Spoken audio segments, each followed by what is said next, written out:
በመጨረሻም ባቢና ጽኑ ታረቁ ማለት ነው። በጣም ደስ ይላል። እንግዲህ መሬት ላይ ተንበርክኮ ካልታረቅሽኝ በጭራሽ አልነሳም አላት። እሷም ደግሞ ተግደርድራ ነበረ።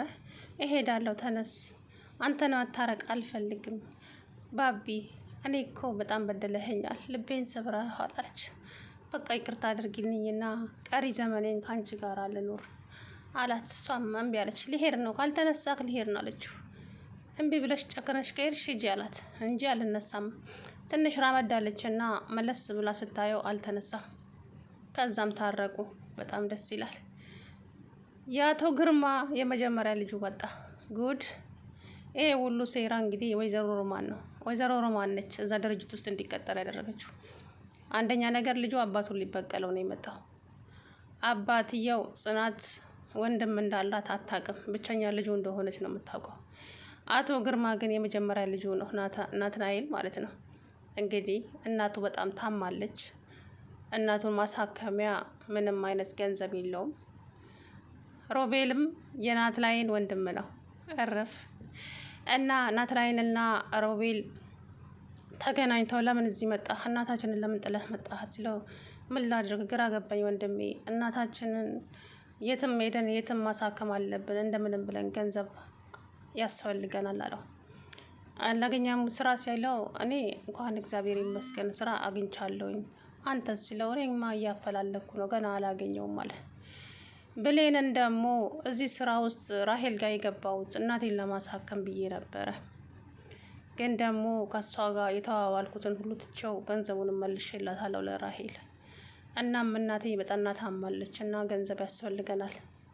አሁን ደግሞ ስራው ከየት አባቱ ይምጣ? እናቴ በጣም ታማብኛለች አላት። በቃ ሮብዬ አትጨናነቅ፣ ፈጣሪ ያውቃል ስለ ሁሉም ነገር አለች። እሷስ ምን ልታደርግለት ትችላለች? የብሌን እናት ደግሞ ሰይጣንነቷ እንደቀጠለ ነው። ምን አይነት ክፉ ሴት እንደሆነች አልወዳትም። ሮማን የምትባል ሴት ሁሉም ቦታ እንዲሆናት እና አቶ ሮማል ደግሞ እንግዲህ አቶ ግርማን የጀርባ ቅማል ሆናበታለች። ምክንያቱም ትዝታ ሳያገባ በፊት እሷ ታፈቅረው ነበር ግርማን ማለት ነው። እሱ ደግሞ ለእሷ ምንም አይነት ስሜት የለውም። ያንን በቀል ደማምራ እሷም ግርማን ልትበቀለው ትፈልጋለች። እናም ናትናኤል ግርማ የመጀመሪያ ልጁን እዚህ ድርጅት ውስጥ ተቀጥሮ አባቱን ኪሳራ ውስጥ ሊከተው ይሁን ብቻ ለበቀል እዛ ውስጥ እንደከተተችው ነው። እናም ከዚህ የምናገኘውን ብር 50-50 እንካፈላለን አለችው። ለምን አላት። ለምን 50-50 እንካፈለው እንዴ? እሱማ ታዲያ በክፍያ እንጂ።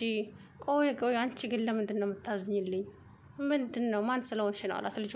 አይ አዘኔታ ሳይሆን ያው ገንዘቡን እንካፈላለን ብዬ ነው አላት። እኮ ለምን እንዴ? ታቆይል እንዴ ታዲያ? ግድ ነው እኮ የስራው ጸባይ ነው አለች። እናም ይሳካላል፣ መጀመሪያ ስራ ውስጥ ይሳካ ብለሽ ጸልይ።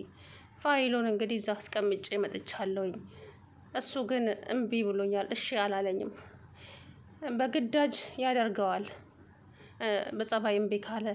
ለማንኛውም ጨብጠኝ ብላው ጨብጣው ሄደች።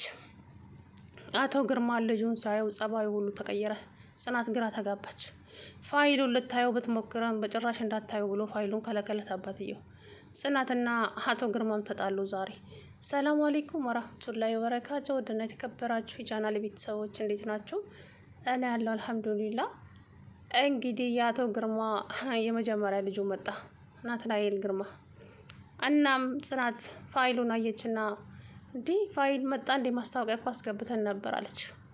ከዛም ልታየው ስትል አታዩም ማለት አባትየው ከለከላት። እንዴ አባዬ ከመቼ ወዲህ ነው? ቆይ ምንድን ነው እሱ እንደዚህ አይነት ጸባይ ምንድን ነው ስትለው አይ በቃ አልኩሽ አይደል እንዴ ጽኑ፣ እኔ ባልኩሽ መሰረት ተራመጅ አላት። እንዴ አባዬ ቆይ ምን ሆነሃል? እንደዚህ ጮክብኝ እኮ አለችው። በቃ ማየት ስለሌለብሽ ነው የኔ ልጅ አላት። ማየት አለብኝ አያዋለሁ አለች። አታይም ሲባባሉ ተጨቃጨቁ። በመጨረሻም አየችው። ፍታየው ናትናኤል ግርማ።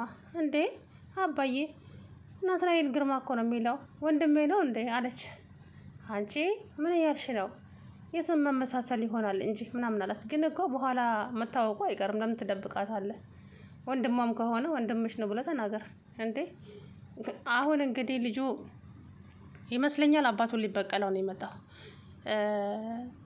ምንም ነገር አድርጎለት አያውቅም፣ ራርቷቸውም አያውቅም። እናቱንም ሆነ ልጇን ምንም አይቷቸው አያውቅም አቶ ግርማ። ስራ በሚሰራበት ድርጅቱ በነበረበት ጊዜ እነ አቶ ተስፋዬ ሳይመጡ በፊት እንግዲህ እነ ትዝታ ሳታጨማልቀው በፊት ምንም አይነት እርዳታ አልረዳቸውም ይመስለኛል ይህ ሰውዬና ይሄ ልጅ አሁን ወደ ድርጅቱ የመጣው ለበቀል ነው። እናም አቶ ግርማ አመሉ ተቀየረ፣ ጸባዩ ሁሉ በቃ ዝም ብሎ ይመነጫጭቃል፣ ልጅቷ ላይ ይጮውባታል። እና ልጅቷ ደግሞ እኔ ያልኩት ካልሆነ ብላ ከአባቷ የባሰች ሆነች። ጽናት አንቺ ትምህርትሽን ቀጥይ ብዬሻለሁ፣ ካሁን በኋላ እዚህ ድርጅት ውስጥ ምንም አይነት ቦታ የለሽም አንቺ አላት። አባዬ ይሄ ድርጅት በስነ ስርዓት የሚሰራ ሰው ካገኘው ከዛ በኋላ ነው ትምህርቴን የምቀጥለው አለችው። ጽኑዬ እባክሽን ይሄን ልጅ ምኑንም አልወደድኩትም፣ በዛ ላይ ደግሞ በቃ ዝም ብሎ ዝርክርክ ነገር ነው አለ። አውቀው እኮ ነው እንዴ አባዬ ግን ምን ሆነህ ነው እንደዚህ? ሰው ከመቼ ነው መደነጥ መጥላት የጀመርከው? በቃ አልወደድኩትም አልኩሽ አልወደድኩትም አሰሚኝም እንዴ አለ።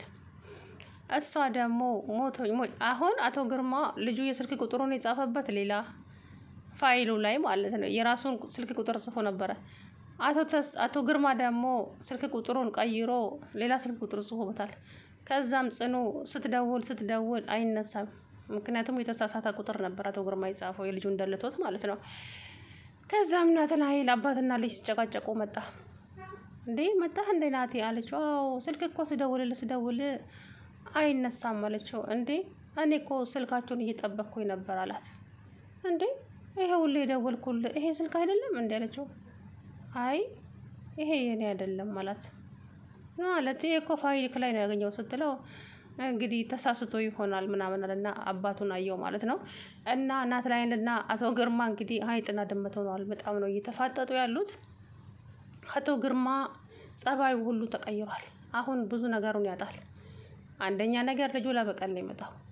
ሁለተኛ ነገር ከጽናት ጋር ይጣላሉ። ለምን ደበቅከኝ ብላ ወንድሟ ነው ይሄ ልጅ ወንድሟ ነው ለጽናት እንግዲህ አባቷ ልጅ ማለት ነው። አቶ ግርማ እንግዲህ እቤት ከገባም በኋላ ፊቱ ሁሉ ቅይር ብሏል። ወይዘሮ ሮማን ደግሞ ስራዋን ስለምታውቅ ምን ነው ግርማ ፊትህን ጣልከውሳ? ምን ሆነህ ነው? በሰላም ነው አለችው። አዎ አንዳንዴ እንግዲህ አለ አይደለ ያው አየሩም ነው ስራውም። አይ እንደዛ እንኳን አይመስለኝም፣ ብቻ ጸባይ በጣም ተቀይሯል ምናምን አለችው። አንቺ ሴትዮ ምን እያልሽ ነው? ምን ሆንኩላት? አላውቅም። ታስታውሳለህ ያኔ ከትዝታ ጋራ ሳትገናኝ በፊት ከኔ ጋራ በጣም ተግባብተን ነበር፣ ብዙ ነገር አውርተን ነበር። ስለምን አወራው እኔ ከአንቺ ጋር? ስለምን? እሷን ታፈቅረው ነበረ ሮማን ተስፋዬ ግርማን ታፈቅረው ነበር ማለት ነው። እሱ ደግሞ በዛ ሰዓት ምንም አይነት ቦታ አልሰጣትም፣ ከትዝታ ጋር ነበረ ማለት ነው። እሷም አሁን አቶ ግርማን እየተበቀለችው ነው። ይህንን ልጅ ወደ ድርጅቱ እንዲገባ ያመጣችው እሷ ናት። እናም ልጁ አሁን ላይ እናቱን ማሳከም አልቻለም። ሁለቱም ግራ ተጋብተዋል። ሮቢም ወደ ራሂል እዛ ውስጥ ገባው ስራ ውስጥ የገባው እንግዲህ እናቱን ለማሳከም ነበረ። እሱ ደግሞ ከራሂል ሲጣላ ብሩን ለራሂል መልሶላታል። አሁን ትልቅ ችግር መጥቷል። እናም አቶ ግርማ እዛ የልጁ እናት ቤት በር ላይ ሄደ። ለዛውም መጥፎ ቦታ ላይ ደግሞ ይሄ አጣና ምናምን የበዛበት ቦታ ላይ ያስባችሁታል። ከዛም ልጁ ከጀርባው ቆሟል። አባትየውም ከፊት ቆሞ የልጁ በር ላይ ቆሟል። መጣና ትከሻውን መታ አደረገው። አቶ ግርማ ምን ፈልገ ነው እዚህ ጋር ቆምከው አለው። በጣም ደንግጦ አፈጠጠ አቶ ግርማ። እንግዲህ እናትየዋን ከዚህ ጊዜ በኋላ ህይወቴን ልትበጠብጪ ነው ወደ ህይወቴ ልጅሽን የላክሽው ብሎ ሊቆጣት ይሆን የመጣው? እናቱ ታማሚ ናት፣ ከቻልክ መርዳት አለብህ አቶ ግርማ ማለት ነው። ምክንያቱም የልጅ እናት ናት። ስለዚህ ጽኑዬም ደግሞ የአባቷ ጸባይ መቀየር በጣም አስጨንቋታል። አባዬ እንደዚህ ሆኖ አያውቅም፣ ግን ብቻ የሆነ ነገር ከጀርባው እንዳለ ይታወቀኛል። ሊናገርም አልፈለገም፣ ሊነግረኝም አልፈለገም፣ ግን በጣም ይበሳጫጫል፣ በጣም ይመነጫጨቃል አለት ያለ ብሌን ማለት ነው። እስቲ ለማንኛውም ታገዥ ውስጥ ጽኑዬ ስራው ይሆናል ምናምን አለች። አይ አይመስለኝም ብሌን፣ አባዬማ የሆነ የደበቀው ነገር አለ፣ እኔም የሆነ ነገር እንዳለ ይሰማኛል አለች። እናም እንግዲህ ብሌንም ከሮቢ ጋራ ታርቀዋል። ጽኑም እንደዛው። የብሌን እናት ደግሞ ወይዘሮ ሮማን ልጁን ከዚህ በኋላ ከልጄ ጎን ባይክ አንገትህን ብዬ ነው የምጥልህ፣ አይንህን ማየት አልፈልግም ከልጄ ጋራ። እንደው ለመሆኑ ራሄል ልጄ ምን አደርግ ብላ ነው የላከች? ግደላት ብላ ነው? እሷ መቼም አማታርፍ ነች። አረ እኔ ከራሄል ጋር ምንም አይነት ግንኙነት የለውም። እኔ ደግሞ ከራሄል ጋር ተጣልቻለሁ። ለዛውም ደግሞ እኔ የራሄል ሰው አይደለሁም ማዘር እባክዎትን አለ። ነግሬሃለሁ፣ ዝማዚንኪን አታውራ። ከዚህ በኋላ አጠገቧ ባገኝ ውርድ ከራሴ አለችና እየተመጣጨቀች ሄደች። ጽናትና ባቢ ደግሞ እንግዲህ ዛሬ ስለታረቁ ደስ ብሏቸው ፍቅራቸውን እያጣጣሙ ይገኛሉ። ነጭ ወይን እየጠጡ ጉድ እኮ ነው እናንተ። አባትሽ እዛ ሌላ ልጅ አስቀምጦልሻል፣ አንቺ ጉድሽን አላየሽ ጽኑዬ። እንግዲህ አቶ ግርማ የሚይዘው የሚበጠሰው ቅጠል ጠፍቶበታል። በጣም ግራ ተጋብቷል፣ በጣም ደንግጧል። ከዚህ ጊዜ በኋላ እንዴት ሊፈልገኝ ቻለም ነው? ንብረቴ ሊካፈል መጣ ነው? ብቻ ብዙ ነገር ግራ ተጋብቷል አቶ ግርማ ማለት ነው። እንግዲህ ግዴታ ነው፣ ልጅ ስለሆነ እስከሆነ ድረስ መርዳት ያንተ ኃላፊነት ነው። አባት ነህ፣ አላቅም ማለት አትችልም። በፈጣሪ ዘንዳም ትቀጣለና እንግዲህ አቶ ግርማ እናቱንም ማሳከም አለብህ። ልጁ በጣም ነው የሚያሳዝነው፣ እውነት ለመናገር ማለት ነው። አሳዘነኝ እናቱ ስለታመመችበት።